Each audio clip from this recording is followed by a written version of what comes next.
what I like to share is a quote by a former runner of this race that I'd heard on a podcast where he said everyone should attempt something impossible once or twice in their life. Today, I get to chat with my friend and coworker, Jonathan Winchester, who is a marathon runner. He's a triathlete. He's an Ironman finisher, and he recently took on the challenge of the Vol State Road Race. This is a 314-mile trek on foot across the entire state of Tennessee. And today, we're going to talk to him about his EDC, what got him to do this in the first place. It's a long interview, but if you're an ultra marathon runner, if you're a distance runner, if you're a journey runner, if you're any kind of person who likes to go hiking or preparedness for outdoor adventure, this is the video for you today. This man speaks from experience. He's my good friend, and I can't wait for you to see this. Let's go.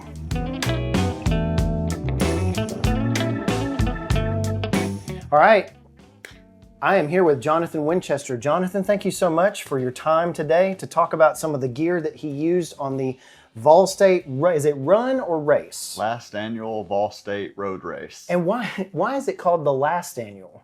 But as I understand it, when they created this race, they named it the last annual road race, Vol State Road Race, because they thought no one in their right mind is going to be crazy enough to do this a second time. So this is a 314-mile race across the state of Tennessee. First of all, tell us a little bit about the race, but also why? Why would you want to do something so daunting? You are a marathon runner. You are an Ironman finisher, right? Mm-hmm. And those pale in comparison to something that takes over a week to do here. So tell us a little bit about the Vol State Run and then why you wanted to do it. All right, so Vol State Road Race, you actually start in Darena Landing, Missouri, and you get on the ferry and come across the river into Hickman, Kentucky. And from there, you've got probably 10 miles or so until you hit the Tennessee state line. And then almost all of the race, probably the next 290 miles or so, are in the state of Tennessee. Going from town to town, you work your way all the way down to Kimball, Tennessee, and from there you go across into Alabama, Bryant, Alabama, and then finish actually in Georgia at Castle Rock, Georgia, which is just this amazing spot that I was unaware of prior to the race, but overlooking, forests, and you're up on a mountain, just incredible. But 314 miles of road race. And this is all on foot. This is not you get to ride in some stuff, you get to do anything. This is all on your feet, right? Yeah, you're all on your feet. If you get in a car, you're out of the race. If you step in someone's house, you're out of the race. It used to be that there was a crewed option, so some folks were running literally with nothing and just running to their crew and their all throughout the course, and they could get whatever they needed out of their cars. That would have been amazing to do it that way. This year they got rid of crews. It's really unnecessary at this point. In the beginning, they were literally running across desert in between the towns because there was nothing. Right, and this is not on main highways. This is on some are big highways. Some are big highways, but they're like 2 to 4 lane highways, not interstate. Yeah, you're not getting not anywhere like that. You're cutting through mostly small towns. Small towns and even a lot of country roads. Yeah. Minimal danger. I never felt any danger from cars. And of course, it was always from snakes, right? Yeah, snakes on the road. It wasn't other people or cars, yeah. But yeah, you're running. You've got no help from anybody. This was the first year that it's all self-sufficient. Yeah. Screwed, as they called it. I think the proper word would be uncrewed. Yeah. But just in your vest, you've got everything you need. But I say it wasn't necessary to have crews anymore, because now there's so many angel stations. These are just kind people that have observed. People you don't know. People you don't know. Necessarily. 129 runners coming through, and they start asking questions and start setting up so that they can help us. So there's a lot of planning that you had to do. We're going to talk a little bit about that. Not just for the gear, but for the angel stations, for the map, the route, for taking care of your feet, for figuring out where to sleep, all sorts of stuff. So you had to do a lot of planning, I right? planned that route for about a year. I mean, looking at Google Maps and creating in my phone list of every possible scenario. Of course, the actual race went according to none of those scenarios that I That's how it created. always works, right? I finished, but I'm not happy with my finish. Now all of a sudden it's like I've got to do it again, do it smarter. Yeah, he's wanting to do this again. Not he's done it one time already. He wants to do it again. So. Yeah, I mean, I accept I'm a middle of the pack runner. I'm no elite runner by any means. But I like to think I'm more towards the front of the middle of the pack, not the back of the middle of the pack. So when I look at my finish time, it's like I realize like I could shave a day and a half off of that easy, Making better just by decisions, making making better good plans. choices. Yeah. But yeah, you can receive no help from your friends, no help from your family. I saw my family and saw lots of friends. Yeah, you can see them, you just can't get help from them. Yeah, because the route comes through Columbia, Tennessee. I actually have a picture I'll show right here. We actually got to see you when you came through Columbia and you were eating a pizza, or at least picking at a pizza, and had a nice little devotional with us and our Future Ministers Camp campers there, and it was pretty neat. But again, we didn't assist you in any way. Yeah. We just saw you on the road, basically. I had to be careful about that to make sure. Also, you do things a lot of times without thinking. Yeah. Just to make sure, and your friends want to offer you things to make sure you're constantly thinking, no, I can't accept that from you. Right. But I can purchase what I need along the way, or I can get it from an angel station. How many Dollar Trees did you say you saw? It's Dollar General. Dollar General. Those things seem to be reproducing in Tennessee at a phenomenal rate. But the thing about it, there are many Dollar Generals along the course, but they are never there when you need it. Oh yeah, it's always 11 miles away, right? And the one instance that I look back on the most is there was one leaving Martin, Tennessee. There was a Dollar General on the right side of the road. Of course, you're walking on the left side, and I'm looking, thinking, I'm not leaving. I'm not going. I was about to say there's 4 lanes to get over there. Well, I'm thinking it's 314 miles, and I'm walking. I'm not adding any steps. Yeah. So I skipped it, and then the sun comes out, and I run out of drink, and I constantly am just thinking about why did I not go across the road to that Dollar General. But yeah, you've got stuff along the way.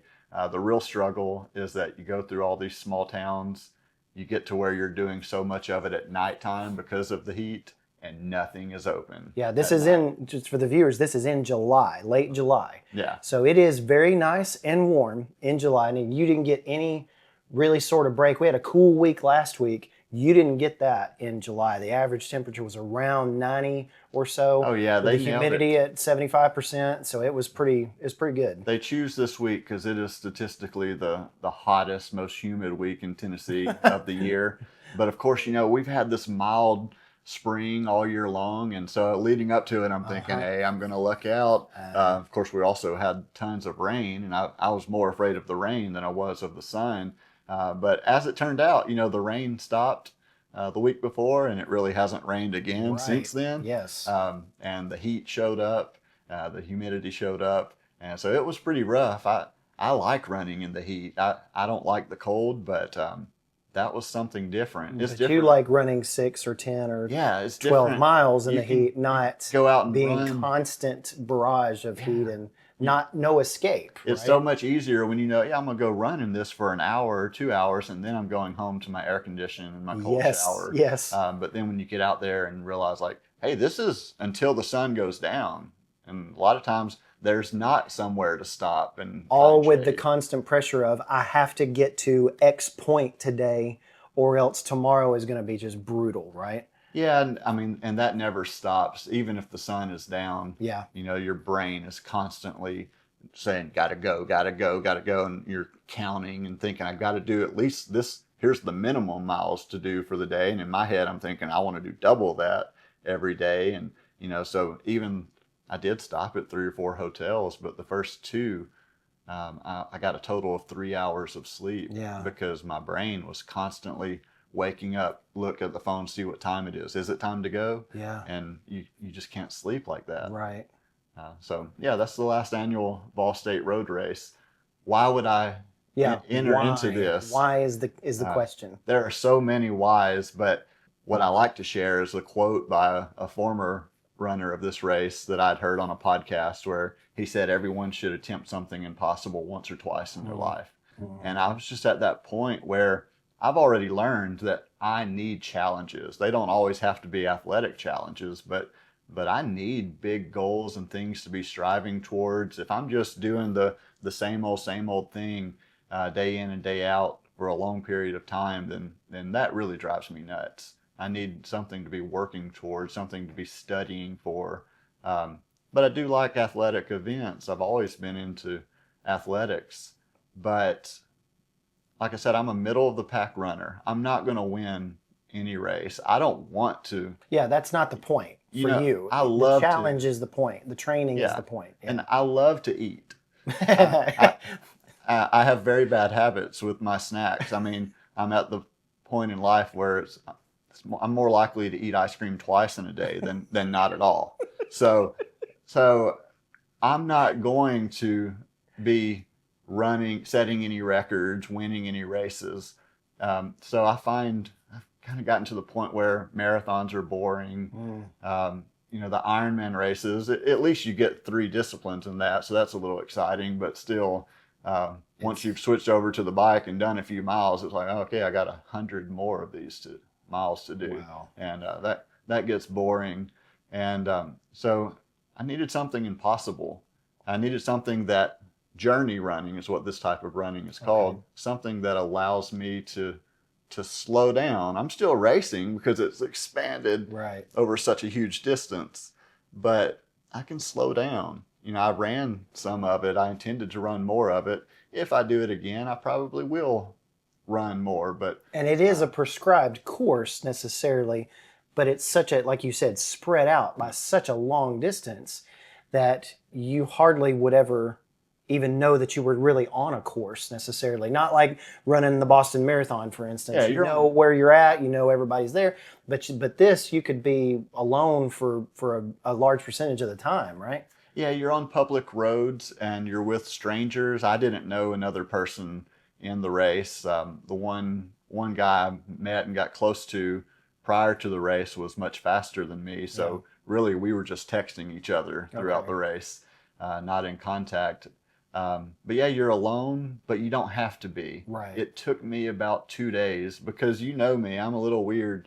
I had my phone full of podcasts and everything else, and I'm thinking I'm going to enjoy being alone. I'm not talking to anybody. I ran a lot, most of the first 9 miles, because I wanted to get away from everybody. Right. I wanted to be in between the fast runners and everybody else on my own, just listening to my podcast. And after about a half a day of that, you realize, like, I need people. After a full day of that, I mean, I think I got my first hotel a day and a half in. And when I came out of that, I mean, I was so starved for company. I saw a husband-wife team that were headed out, and I must have been so pathetic because I was just like, hey, do you guys mind if I walk near you? If I talk too much, you can just tell me to shut up and I'll go listen to my podcast. I was like, I just need to see people. Yeah. You get to where if you're walking at night and you see somebody's blinky light off in the distance, that is so comforting. Just knowing they're there, not even talking to them, just knowing they're there. Yeah, wow. And everybody's doing their own pace. Nobody's going to stop and do your pace.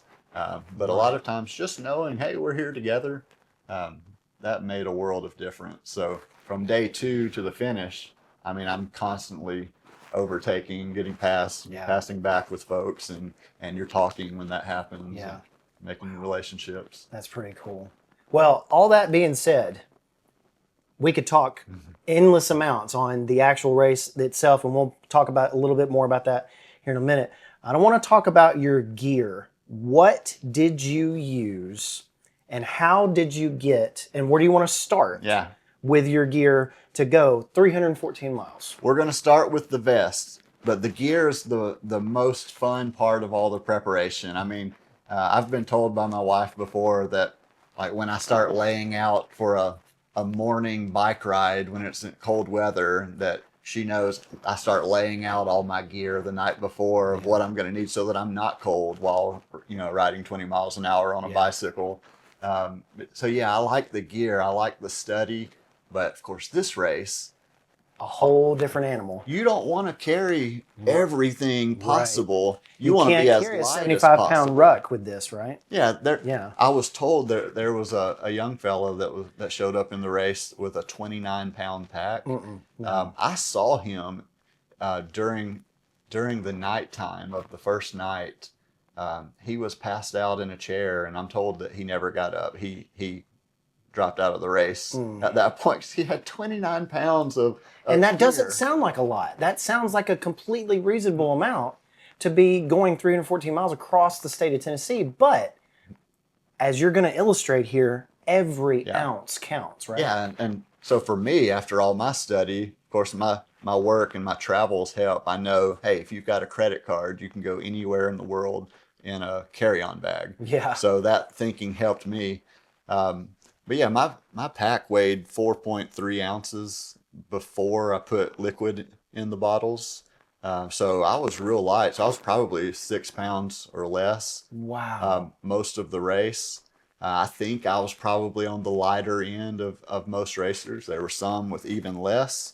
Of course, something that tends to happen, I've heard of others doing this, it happened to me when I got about halfway, was you're so tired, you just start looking at everything like, I haven't used this yet, and tossing. Yeah, just like shedding. Like I tossed everything I had not used, and some of it were things that I use in my daily runs, and like my flip belt, I had not used it, and I tossed it, and now I'm home, and I'm like, why did I toss I my need flip my $30 flip belt. That's what I put my phone in every day when I run. So yeah, you tossed everything. But yeah, I want to talk about the pack I chose. I did a lot of study trying to get it right. I had run in a cheapy running vest before for an ultra I had done, and it was junk. It lasted about a year, and then that one was no more. It's an Osprey brand. It looked like most folks in journey running like the Salomon brand. Yeah. If you know me, I don't necessarily need the big name brand, and my preference is something without a name brand written all over it. But I ended up with the Osprey Duro 6-liter vest. And this was just absolutely perfect for me. Size-wise, I did find I could get everything in here that I needed. I could have gotten more, but I had everything I needed. Like I mentioned, my flip belt was like just in case I need something more. Yeah. It's almost like a backup item that you found you didn't ever need. And if I were to do one of these again, I would say one thing that I would want is some sort of fabric bag to put food in that I would attach to the front, because I would, like a pouch or something. Yeah, I would start the race with maybe like a cinch bag or something. Yeah, that's like actually like what I'm picturing. Cinch bag, yeah.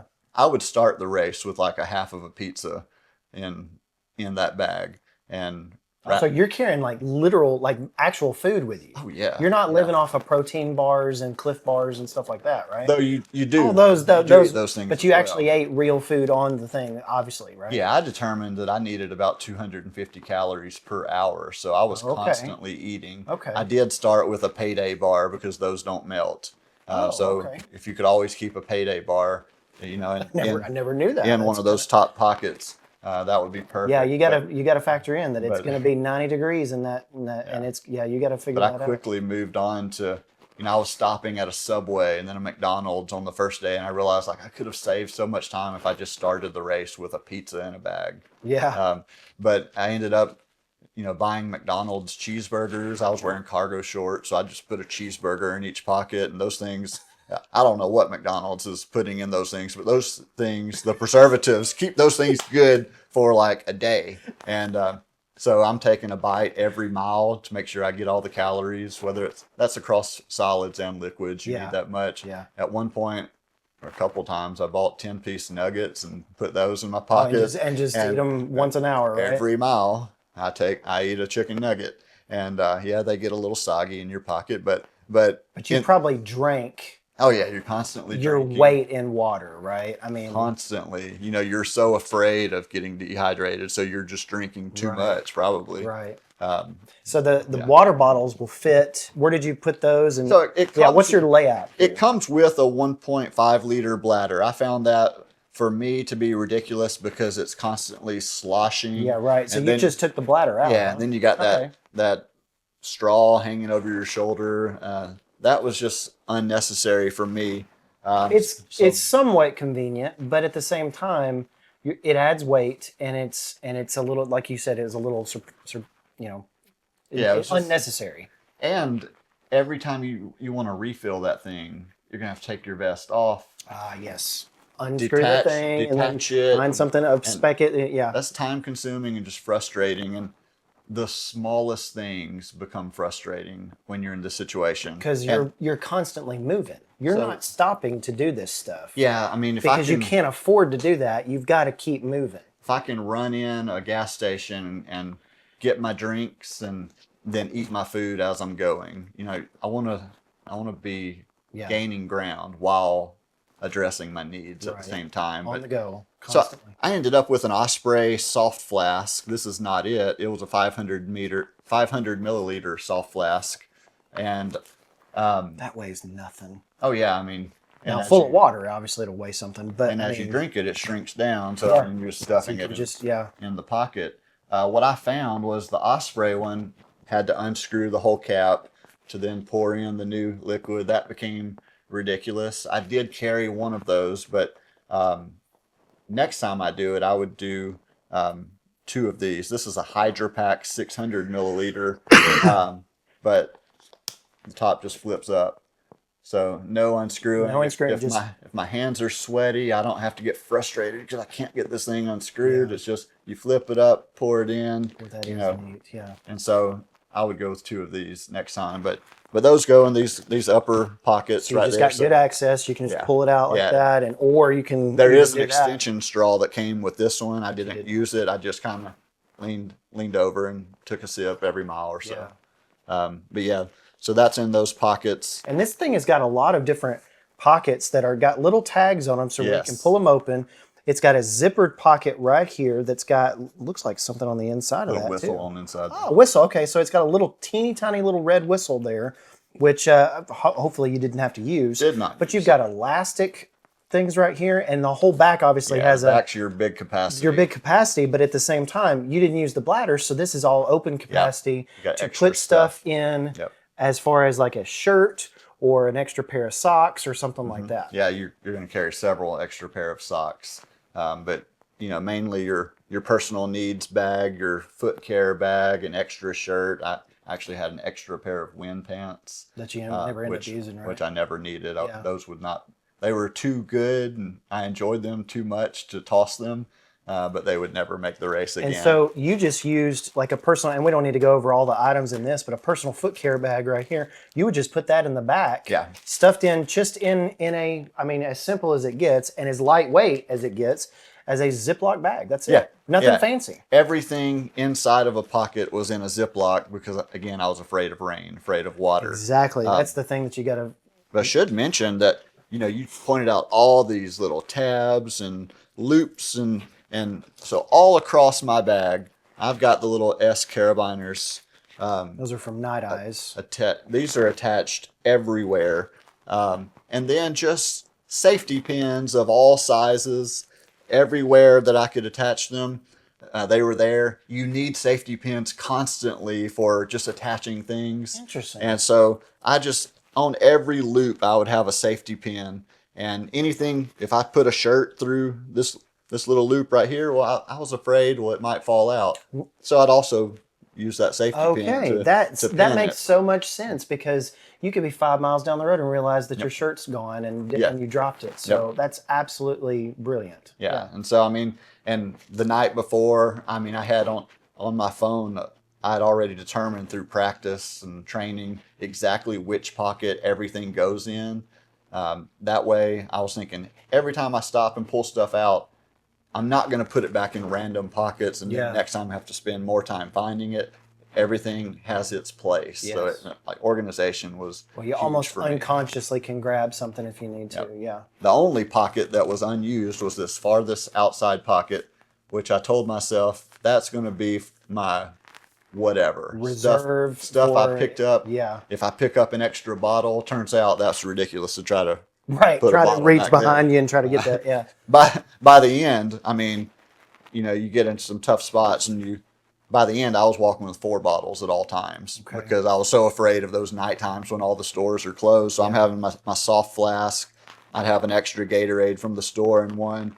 I got to where, hey, if there was a 12-ounce can of Sundrop, I would pick that up, and that would go in one of these pockets as well. So I'm just walking with 4 different types of drinks at all times, so that whatever I want, I had it somewhere in this pack. Nice. Couple things that How much? Do you know how much this costs? this Where did you get it from? I got it off Amazon. Okay. $130. That's for me. That's a high end for a vest. Yeah. Like I mentioned, I'd used a Very $20 breathable one. too, right? Breathable, comfortable. I had no pain. I've had a $20 one that tore up quickly. This thing, I've been wearing it for every run for the last year. It has been through the washer, a couple times a month. I'll toss it in there. Nothing is coming apart. Like, this thing is so strong. solid, It's sewn together very well. So I did my research of what I thought would work for me, and it worked out that this did work for me. The vest that went 300 plus miles, ladies and gentlemen. One thing that is unnecessary about it was the reflectors that they put on it. You can see the ones that are there. Yeah, peeled. They're peeling off. Yeah. I don't know if those did anything for the cars to see me, but I was concerned about cars. Sure. Again, if I did this again, I would know better about what sections I want to run at what time of the day. Mm-hmm. But what I did was I just bought for $10 off Amazon, just Stick on reflectors. stick on reflectors, which will not stick to this material. So again, Safety I've pins got to the rescue. safety pins, two on each sticker. I had 2 stickers on the front, 2 stickers on the back. So at night, And these are going to be incredibly high vis. these are huge, So, flashing. If you don't, as I was about to say, if you don't, headlights hit these, Yeah. they're going to see you. Yeah, headlights are hitting those. I've also got my headlamp. I've got my blinky light somewhere around here.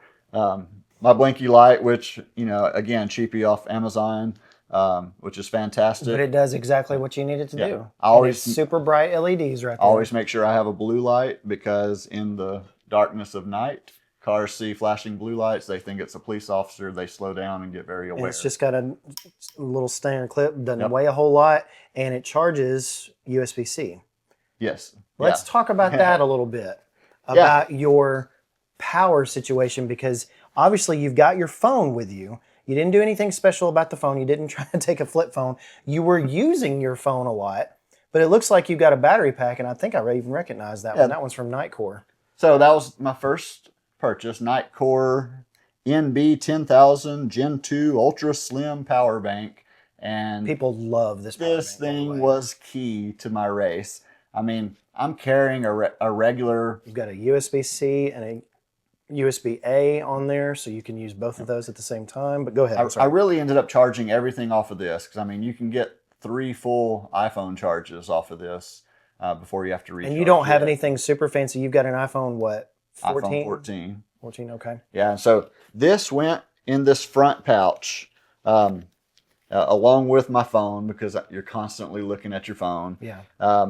And so what I did was, every time I needed to charge something, say my watch, I've got one of my carabiners right here. Whatever needs to be charged gets attached here, and I just run the cord out and connect it. Where did you keep your phone? Just in one of these? Phone also in the same pocket. It needs to be quick access. Yeah, I like the phone right there secured, so it's not going to fall out. And you don't have you don't have anything fancy on this, but what kind of case is this? Cheapy Amazon. Yeah, like a Spigen. It's just a Spigen little armor case. Yeah, absolutely. Sorry. But yeah, now I will say, in a separate pocket, I kept all my cords. That was ridiculous. And you set out saying, all right, I'm about to go for a 20-mile stretch. Here's what I know is going to have to be charged. So I would just put that cord in that front pocket. And the thing about it is, not everything you have charges with a USB-C into it.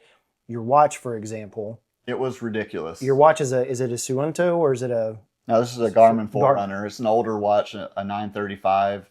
I knew it was not going to have 18-hour battery or so. I knew it needed. Did you use it at all, or did you? I used it constantly. but I knew there's no watch that is not going to like auto power down while I'm asleep, and I'm not going to have this one perfect long file. But every time I set out saying, okay, it's 12 miles to the next town, I start my watch so that I constantly know how close I'm getting to that next town. So I did need the watch. But all the different cords really frustrated me. They were short, which was perfect. Yeah. But I mean, I've got 6 inch, 1 foot. Yeah, 6 inch to 1 foot. But I've got my phone cord, my headphones cord, my watch cord, my blinky light cord, and it just got ridiculous that every single one of them had a different insert. So I had to carry all of them. What about your headphones? Can I grab these headphones over here? Yeah. These are ones that you use, and these have been, and again, they've got that proprietary little magnetic charging. They don't have a USB-C port on them, but those are shocks, right? These are aftershocks. Aftershocks. One of the earlier models, but these are perfect if you're going to be on the road. They're open ear. That's you the got to point. hear everything. You need to hear every car coming. But I like to listen to my podcasts. I like to listen to my music. And those sit on the outside of your ear, and they basically aim the go ahead. Through bone conducting. Okay, so they're bone conducting, but they also aim. Yeah. So I can hear everything else at the same time. Can you take calls on those too? You can take calls. Okay. What I discovered is the cars on the road are really not all that loud to me, but when I'm talking to someone, they are really loud to that person. Yeah. So I learned. No noise canceling in the older model, but I'm sure they probably got some of that in the newer models as well. But also perfect. There you go. And they weigh nothing. Yeah. I mean, that's just, you're talking about ounces here. Yeah, there's no way around that. But I would carry these again. I never would have thought that the S-Beaners would have been such a critical part. Yeah. But man, are they so convenient. Yep. Yeah. Yeah, that was huge. But clip whatever you need on there. So that's kind of your electronics. So you didn't really have a whole lot. That was it. Phone, headphones, watch, and then your battery, A couple obviously. little random things. I mean, you got my air horn. Did you use that? For dogs. I used it almost every training run going out in the country of Murray County. And dogs hear this, they run home immediately. I get into the race, and I didn't use it at all. I tossed it about halfway because I hadn't used it. I had a moment within the last 5 miles of the race where I could have used it. But again, you're dragging at that point. It was like, this dog's either going to get me or he's not. But my demeanor is not changing either way because I'm headed to the finish. Right. And, those dogs just wanted to get close and bark and get me out of their territory. And so it was fine. I never needed it. But I would keep it next time just in case. Right. Let's talk a little bit about what you wore. And I noticed you've got, good night, that thing is so lightweight. Yeah. You've got a lightweight shirt. This was your primary shirt. And we're not going to necessarily talk about every single thing you wore, but I did want to point this out. Go ahead. This was the best shirt. This is a Kettle. Kettle Mountain No Fry Sun Hoodie. KETL. Well, again, we'll have links in description. I think for that's all of these. a California brand. Looks pretty nice, though. But what'd you say it weighs? 0.4 ounces? 4.2 ounces. 4.2 ounces. For this shirt. A little bit pricey. I didn't write down what I paid. Enough so that I only own one. Did you use the hood at all? I used the hood constantly. Because of sun. Even at the start of the race, I started with this awesome hook straw hat. Turned out straw hat at nighttime is just really annoying.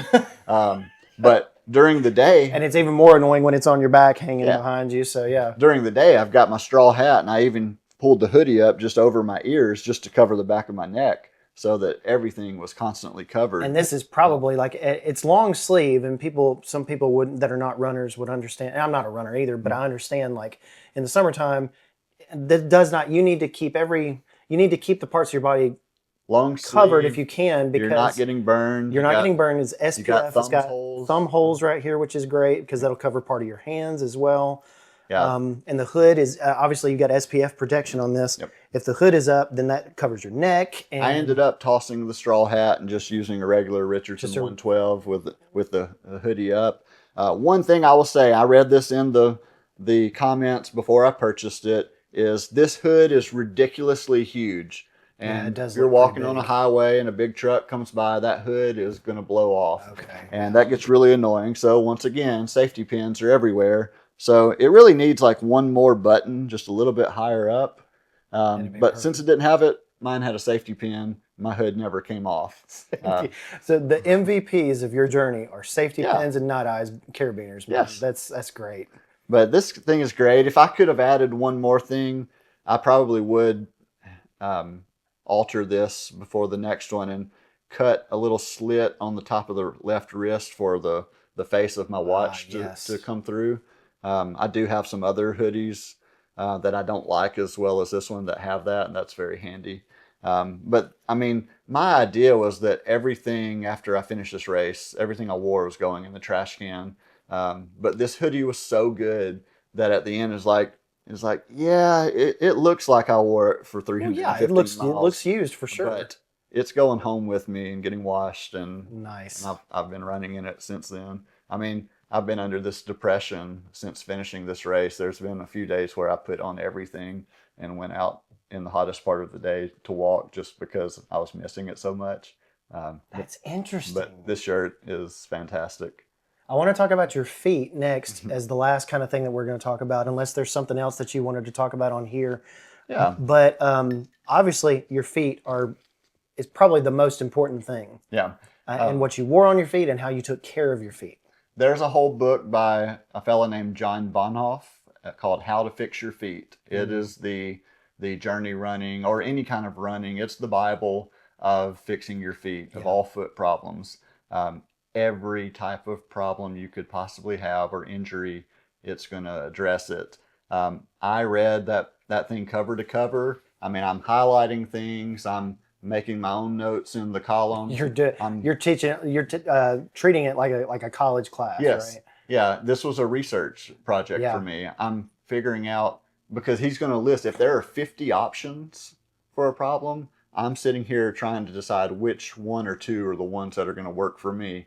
And then I'm taking it out on my Friday long runs to try it out and see what works for me. And so over the span of I guess about 11 months I was training, I'm trying out stuff and just to figure out what works for me. And you had nearly zero foot problems, right? 0 foot problems. I had on my But you noticed everybody, there was not yeah. everybody, but a lot of other people having major foot Oh yeah, problems, right? major blistering. I mean, folks losing the whole bottom skin Because off you their don't foot. think, taking your 10,000 steps a day, you don't think about taking, I don't know even how many, 30, 40, 50,000 steps a day, how that affects your feet, how it affects the blisters on the inside of your toes, of the everything else, everything that you got to do. You don't And you think don't about it. consider that the asphalt is about 130 degrees. Oh yeah. So you feel your feet frying. I didn't. I had no issues Because you prepared. because I was prepared.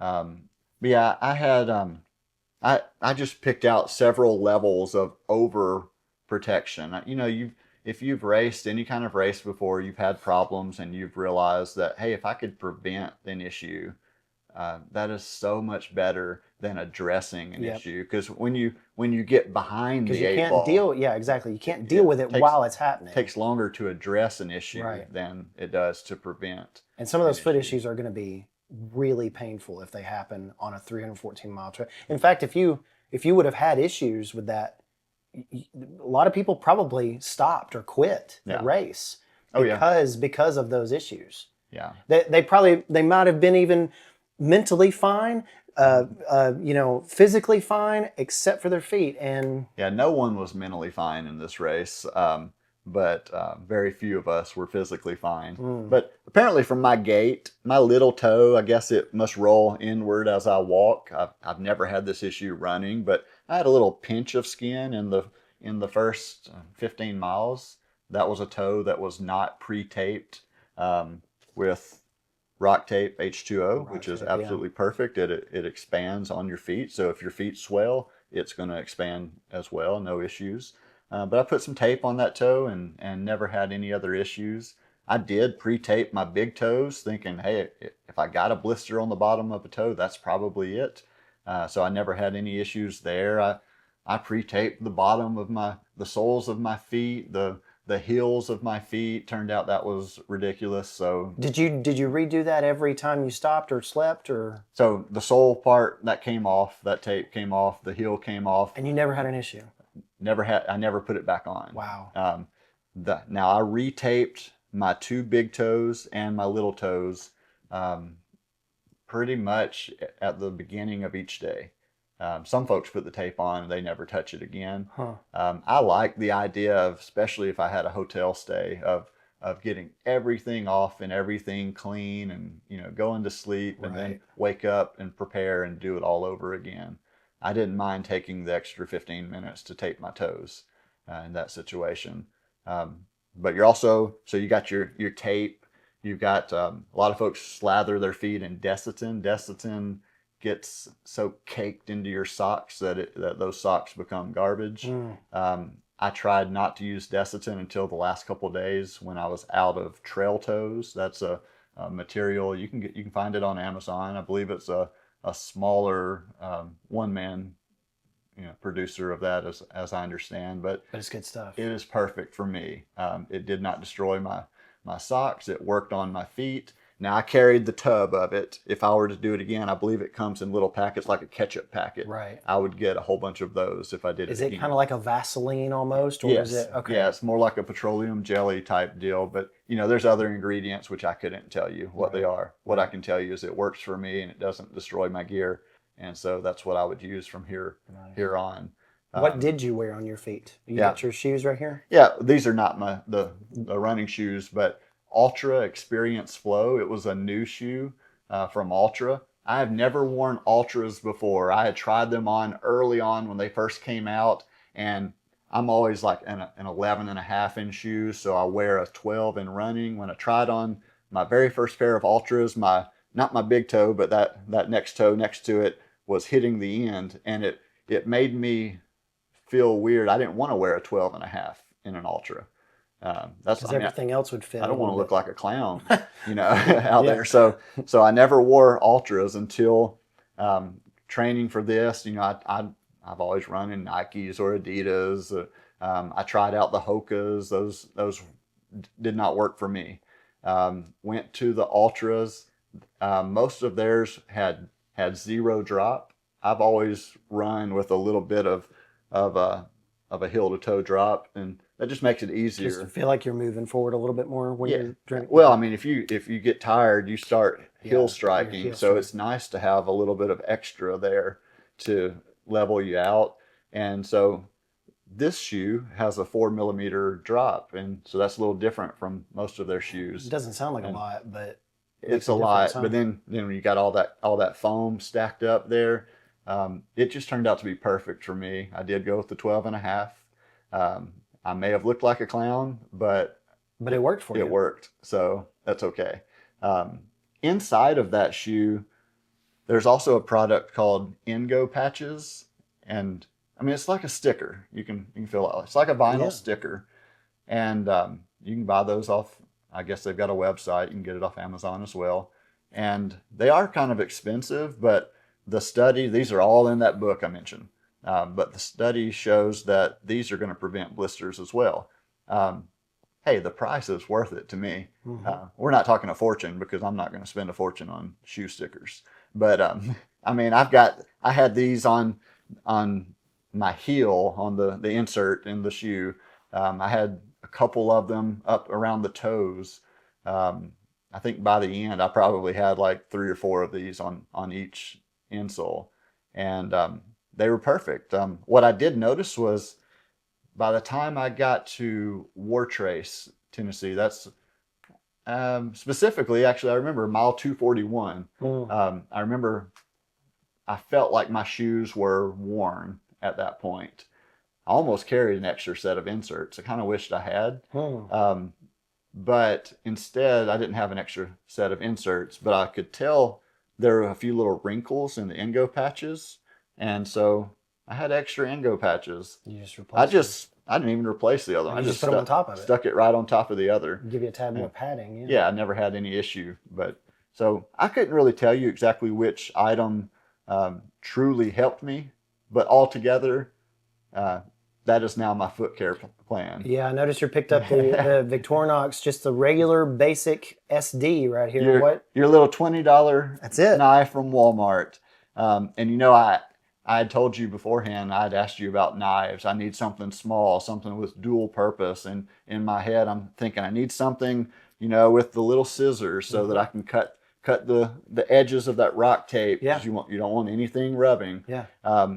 But then I was thinking dual purpose. Everything in my bag's got to have multiple purposes. So I need something for protection, something for cutting. The more I thought about it, it's like, you're so worn out and tired if I never ran into any dangers. Yeah, you're not defending yourself necessarily, and you're not making like a shelter half with this. So this Victorinox SD was completely sufficient for what you needed. If I had run into any danger situation, I would have only made it worse for myself by trying to defend myself. Right. But being able to cut rock tape with that right there, just use essential, this thing right? every day, every time I put new tape on. So $20 knife. There's a reason why they've been around for a long time. That's right. Yeah. That's right. Couldn't tell you what else is on there because I never needed anything else. There's just a little blade, and then you've got tweezers. Believe it or not, you don't even need the toothpick on a tweezers, toothpick, mile run. But that thing was fantastic. Any other gear you want to talk about before we kind of close up and talk about the mental and spiritual aspect? I think that's it for the gear. I could go into every single item, but that's just the basics. Absolutely. Well, tell us a little bit about, and again, we don't need to spend a ton of time on it, but obviously with a race like this, there is going to be a huge mental aspect of wrapping your head around what you're doing while you're doing it. You've alluded to that in a lot of different things here so far, the aspect of being alone and the aspect of wanting that company. Tell us a little bit about your mental aspect, but then tell us a little bit about maybe how this impacted you spiritually. I mean, we're both ministers. I've mentioned on the channel many times, I'm a minister, so that is always in the forefront of your mind, but that tended to be beyond the physical aspect of what you did. You have talked a lot about how this impacted you personally, but also spiritually. It's great that you are tying those together. I haven't really thought about it until you just asked it that way. This race was mental. It was physical, but it was mental, and that mental issues are tied to your sleep. And first night, I got no sleep. The next day, I got an hour in a hotel. Wish I could just get that money back and skip that hotel. The next morning, I got 2 hours in a hotel. I wish I could get that money back. And but if you get sleepy, you get you get emotional. Everybody out there was in that situation. Even those who have figured out their sleep, everybody's vulnerable. Everybody's emotional. That's what helped me to connect to other people, because no longer am I in the minister position. Come to me with all your problems, and I will guide you. I made myself vulnerable. I put myself in that same position to sympathize with everybody else. We've all got the same problems as we're walking. Of course, everybody's trying to be positive. The more you dwell on your physical issues, the worse it's going to be. So most everybody's just trying to not even talk about that. Try to smile, try to sing. Things like that really alter your mental state. But tied to sleep, that's the main issue. Since we've been back, I've made a list in my phone every day of how I would address that issue the next time around. But that made me emotional. Sometimes I wonder why I don't cry as much as maybe I think I should. But I cried multiple times every day of this race. That was interesting to hear. You get not that that's demeaning in any way or anything like that, but I was thinking, I'd be doing that too, probably. You get sleepy, and you start hearing, I'm discussing things with people, that common question, hey, what do you do? Well, I'm a minister. They're vulnerable. They start telling me their situations, and I share with them, some of my experiences as well. Later on down the road, I would just think about something somebody told me, and it would just make me cry. Yeah. I would think about friends when friends texted me during this thing, I would just think about, man, how good it feels that somebody loves me. Some friends, I mean, on the dot 7:30 every morning, I'm getting a text from one fella in particular, and that would just make you emotional to think that like people love me, people care about me. Things that normally wouldn't necessarily make me cry made me very emotional. But that helps you to be able to connect to others. When you get sleepy, when you get emotional, your mental state is a little more delicate Fragile, than yeah. normal. Where do you go to? What do you lean into to overcome that? And I can't answer that for everybody else. For me, I lean into my faith. And so all those conversations, I'm connecting with others. I've made a couple of mistakes. In not getting the sleep I needed, to finally crashing in a hotel for way too long. Overall, I'm not really happy with my finish time because I know I could do it at least a day and a half faster. Um, but it got to a point where, hey, the time doesn't matter anymore because I'm leaning into this. There's been people along the way that have been so good to me. It's the experience. All of a sudden, I got all the feels, and it's like I need to do that for others. It was quite literally a mountaintop experience for you, right? Like literally and figuratively. Yeah, in all ways. In certain instances, yeah. But I began leaning into that and trying to be more vocal. I started praying with people, with other runners, with even some of the road angels, and I realized, like, in everyday life, even though I'm in ministry, I'm not making myself vulnerable enough and putting myself out there in those ways. But I did it in that race, and I started connecting to people the way that I want to connect better in everyday ministry. All the walls tend to just kind of fall down, don't they? But if you really boil it down to it, it's because I put myself out there with them. Yeah. I took away my sense of control or power and put myself on their level. There's a lot of lessons in that about sympathizing with others. But yeah, I leaned into the spiritual side and was able to connect to folks. I'm still communicating with people from the race that I connected with because of those situations. It's all about relationships, and it's all about that's so neat to hear. Yeah, it's funny you say it that way. There, the podcast that one of the runners does the podcast. She just titled it "It's All About the People." And now I'll tell you, if I ever do this again, I'm gonna find some way to get all the feels. It's still gonna be about the people, but it's also going to be about racing. Yeah. Because there's also this little fire under me that tells me you can do both. Like, now that I think I figured out how to be smarter with certain decisions. Well, it's almost like a separate challenge for you. It's the same challenge, but it's different because you're going towards a different goal. I figured out the puzzle. Yeah. And I feel like, I can do this faster, and I can have all those connections just with people that are a little further up in the pack. Yeah. A little faster up in the pack. Yeah. See, already affected. Yeah, that's something I didn't think about. Yeah, you'll connect with different folks because there'd be different speeds of folks. I didn't think about that way.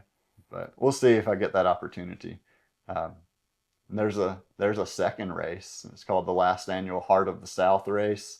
In that one, it's the same idea, but take away all the road angels, because in that one, they don't know where their starting point is. I guess it's the night before they're told where the starting point is, and so then they can start studying that map to figure out. That's a whole nother level challenge right there. That's what I would like to do, but I'm not ready for that. I know I need to learn from the mistakes I made in this one and do it again, do it well, and then try the other one.